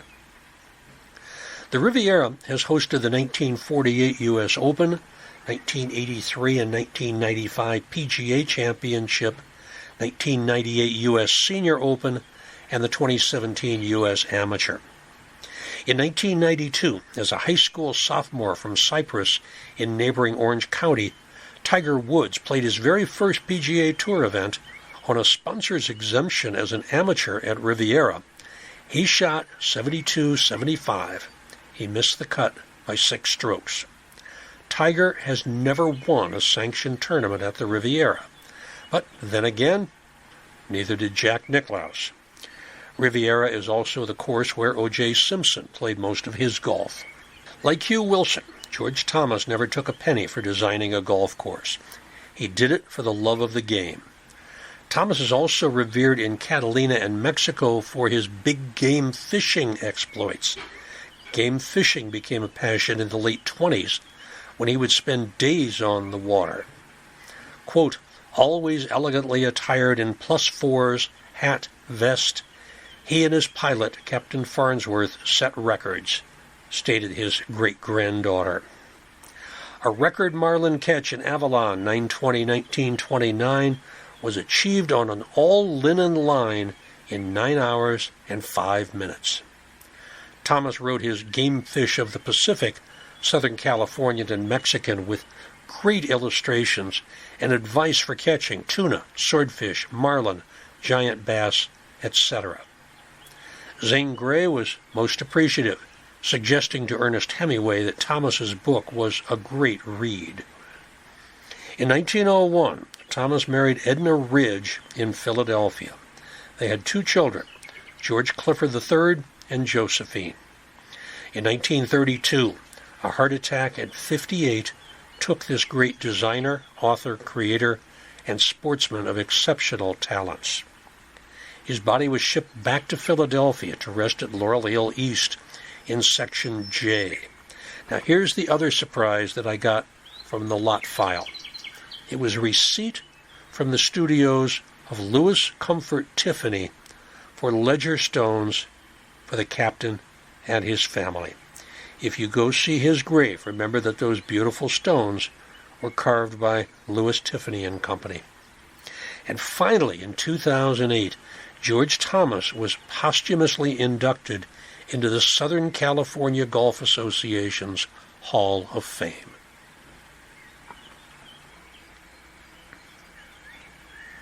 What are your odds of being killed by a lightning strike? In the United States, about 2,000 people are struck every year, and about 10% of them die.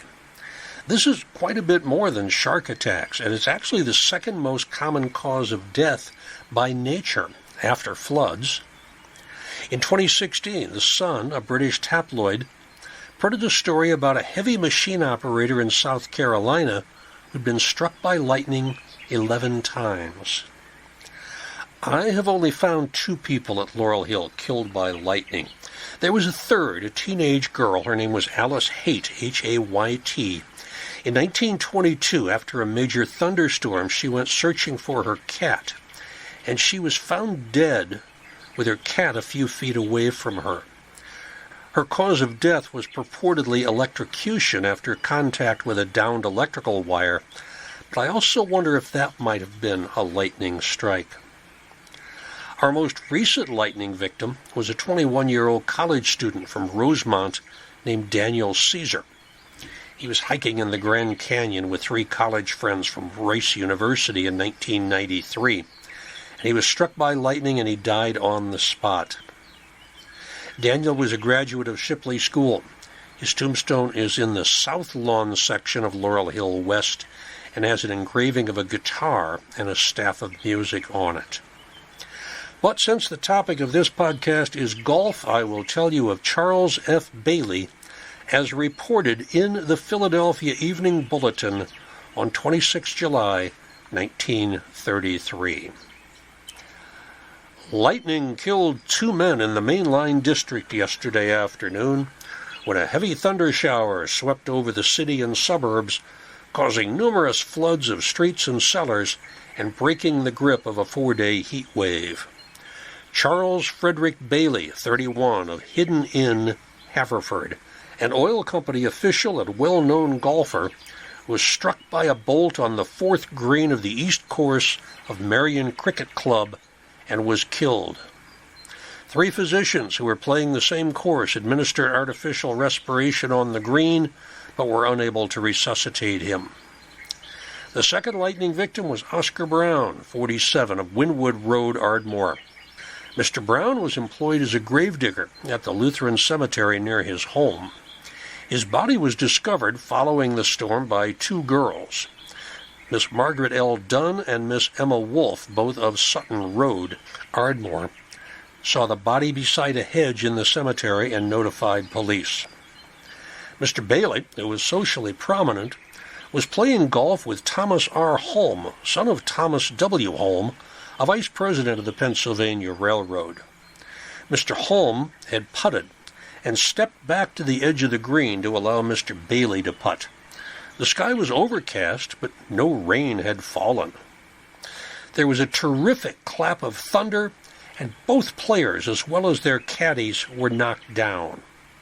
Mr. Holm, it was said, was sent spinning 20 feet, and when he regained his legs, rushed to aid Mr. Baily.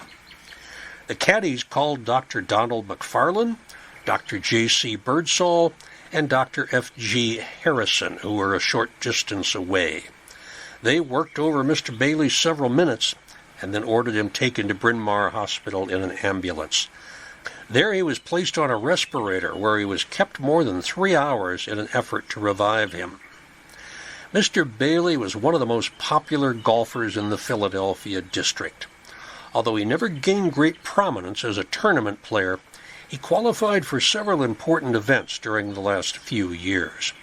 His playing was confined to friendly matches at Merion Cricket Club, his home club. He qualified for the recent Pennsylvania Amateur Championship at Merion and gave an excellent account of himself in the match rounds. He served on the National Amateur Championship Committee in the tournament held at Merion in 1930. Mr. Baily graduated from Princeton in 1924 and was a member of the Merion Cricket and Rittenhouse clubs. 6 months ago, he married the former Mrs. Edith Haynes Beeman. She was said last night to be in Boston. Mr. Baily is survived by his mother, Mrs. Charles W. Baily of Stratford, and a sister, Mrs. Benjamin H. Brewster Coons of Philadelphia. Mr. Holm, with whom Mr. Baily was playing, is a graduate of the University of Pennsylvania and the husband of the former Miss Dorothy Vere and the daughter of Mrs. E.H. Vere Sr., former state senator. An article in the Public Ledger added that the bolt that struck City Hall did no serious damage. It hit the statue of William Penn, danced around the sealwork of Penn's hat, and then followed wires downward. The Philadelphia Record twisted the story a little bit and said that Gravedigger Brown plunged forward into the partially completed crypt after he was struck. A few comments. Baily and Holm were playing at the Merion Cricket Club. The Merion Golf Club did not acquire that name until February 1942, when it split from the cricket club. At the time of separation, multimillionaire J. Howard Pugh, 1882-1971, served as president of both. He's in the massive Pugh Mausoleum in the Franconia section of Laurel Hill West. There will be a biographical Bites from Bala about the Pugh family later this year. Baily's golfing partner, Thomas Reed Holm, died fairly young of heart failure at age 47 in 1952. His obituary headline called him Thomas R. Holm, golfer. He's interred in New Jersey. Holm's father-in-law, former Pennsylvania State Senator Edwin Hornberger Vere, is in the Hanover section of Laurel Hill West. Vere's son's wife, Glenna Collette Vere, 1903 to 1989, was the premier female golfer of her day. She is in the Golf Hall of Fame. Gene Saracen called her the best female golfer who ever lived. He put her ahead of Babe Zaharias and many others. I will do a podcast about her one of these days also, and I'm certainly going to include her in my future sports tours. All three doctors who attempted bystander resuscitation are at Laurel Hill. Donald McFarland is in the family plot at Laurel Hill East, Section M. Joseph Cooper Birdsall is in the Moreland section of Laurel Hill West, and Francis G. Harrison is in the Hanover section of Laurel Hill West. That's the same section where the Veres are buried. This was more than 25 years before sternal compressions were found to provide temporary adequate circulation. So the physicians probably used the Schaefer method or the prone pressure method of resuscitation, where victims were laid face down and compression applied to the middle of the back. This was done to expel air from the lungs. Upon release of the pressure on the back, the air would return to the lungs. Having the victim face down was done to allow any water, in the case of drowning, or froth or vomit, to leave the victim's mouth easily. Now, I presume the three physicians finished their round. But this did remind me of a joke, which is probably almost as old as golf. Peter plays golf every weekend. One Saturday he comes home 5 hours late and he looks exhausted. His wife asks him, "What happened to you? What took so long?" Peter said, "That was the worst game of golf I've ever had. Harry hit a hole-in-one off the first tee, and then he immediately dropped dead of a heart attack." Peter's wife says, "Oh my God, that's horrible." Peter says, I know. And then for the rest of the round, it was hit the ball, drag Harry. Hit the ball, drag Harry. Hit the ball, drag Harry.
In the mid-August edition of Biographical Bites from Bala, Laurel Hill West Stories, author, historian, and fellow volunteer tour guide Tom Keels will relate the larger-than-life tale of Henry Plumer McElhaney, the first gentleman of Philadelphia, of whom Andy Warhol once said, "He's the only person in Philadelphia with glamour." The September edition of All Bones Considered, Laurel Hill Stories, concerns some American composers who wrote songs that are still popular today. William Kirkpatrick was an Irish-born American hymn writer who composed more than 1,000 religious songs, including one that has become a favorite Christmas carol. Septimus Winter wrote 3 songs in the mid-19th century, which are still being sung today, especially in schools and at camp. MacEdward Leach was a renowned musicologist who was responsible for making folklore into an academic discipline. And Sophie Lewis Hutchinson married into the talented Drinker family, where she fit right in with the other overachievers and developed women's musicological and gender studies. Laurel Hill East is located at 3822 Ridge Avenue in the East Falls section of Philadelphia. It is an easy walk from the bus stop at Ridge and Allegheny for SEPTA buses R1 and 61. Admission is free. There is parking in the lot across the street, and there's an app that you can download for a self-guided tour through its 78 acres. Laurel Hill West is at 225 Belmont Avenue in Bala Cynwyd, with lots of parking at both the main entrance and at the bell tower. Public transportation, your best bet is probably to take the SEPTA Regional Rail to Manayunk or one of the many buses to the Wissahickon Transfer Center on Ridge Avenue. Cross the Schuylkill River into Ballakidwood. You will be leaving Philadelphia into Ballakidwood, but cross the Schuylkill River on the Pencoed pedestrian bridge, and then come up Writers Ferry Road to the entrance near the Pet Cemetery. If you download the audios I've done for self-guided tours, they'll lead you to a 40 to 45 minute tour that talks about the people interred along the route through the cemetery, from the Writers Ferry entrance, from the Pencoed entrance over to the Barmouth entrance and back again. Both Laurel Hill East and Laurel Hill West are currently open from 7 a.m. to 7 p.m. And as always, we welcome dog walkers. Please pick up after your dog. Please keep your dog on a leash. Bike riders, photographers, painters, bird watchers, nature buffs, tree and plant lovers, skateboarders, and strollers, both the two-footed and four-wheeled variety. Both Laurel Hill East and Laurel Hill West give frequent historic tours.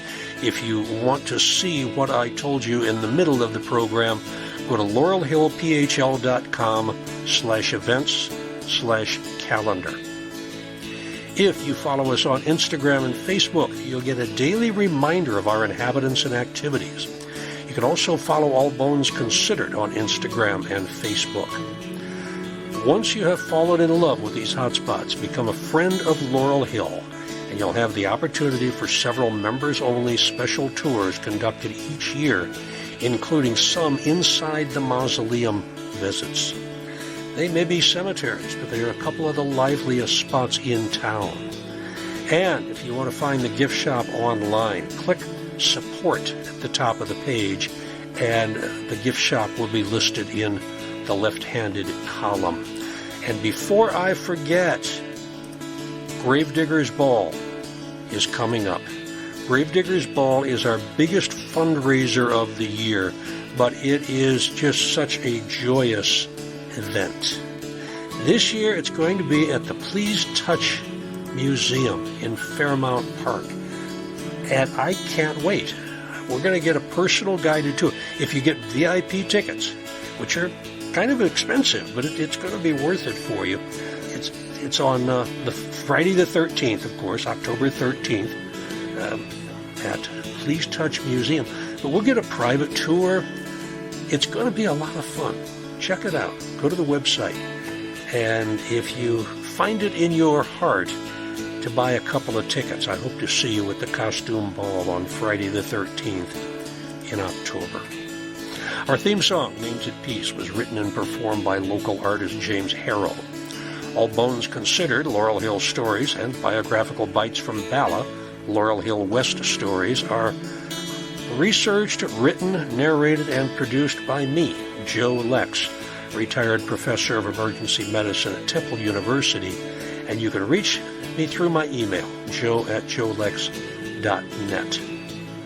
Remember to keep body and soul together until next time on All Bones Considered, Laurel Hill Stories, where the plot thickens.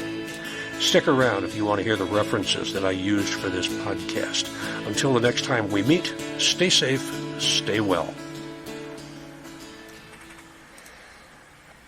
For information on country clubs in and around Philadelphia, I used an article from the Encyclopedia of Greater Philadelphia by Anne E. Krulikowski.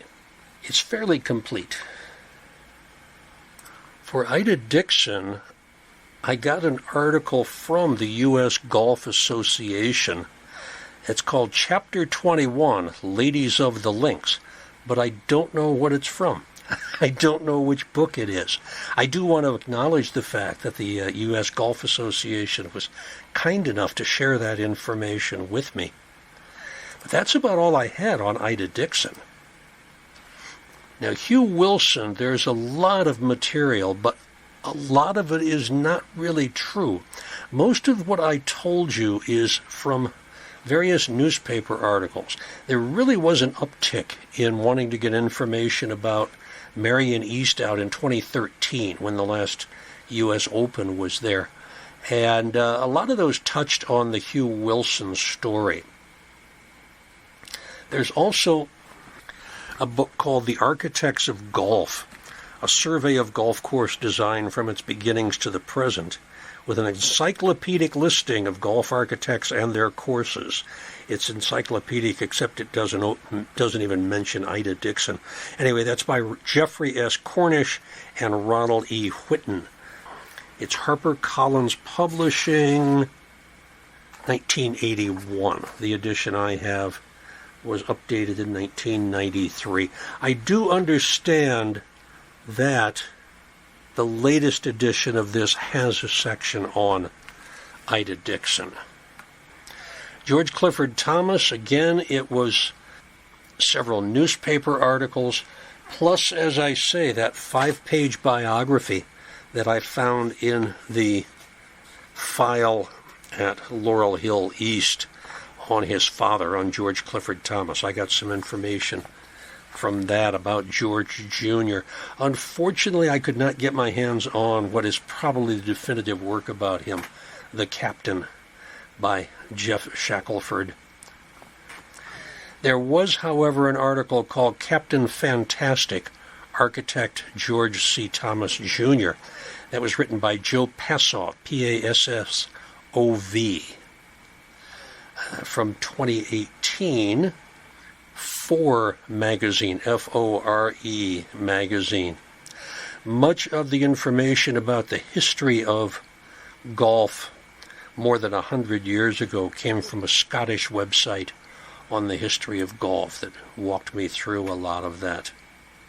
Finally, the information on Charles Baily came from newspaper articles the day that he was struck by lightning.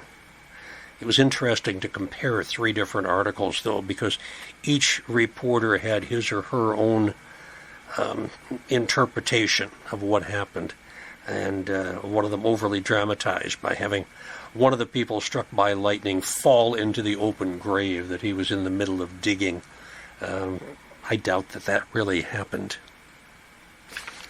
I got information from the websites of various country clubs and golf courses. That helped also, a little bit here, a little bit there. So I really picked from a lot of sources this time. I'm not very good at keeping track of where I get this information.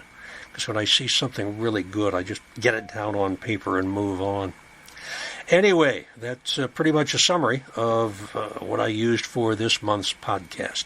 Thanks for sticking around. Maybe I'll see you at the cemetery. Stay safe, stay well.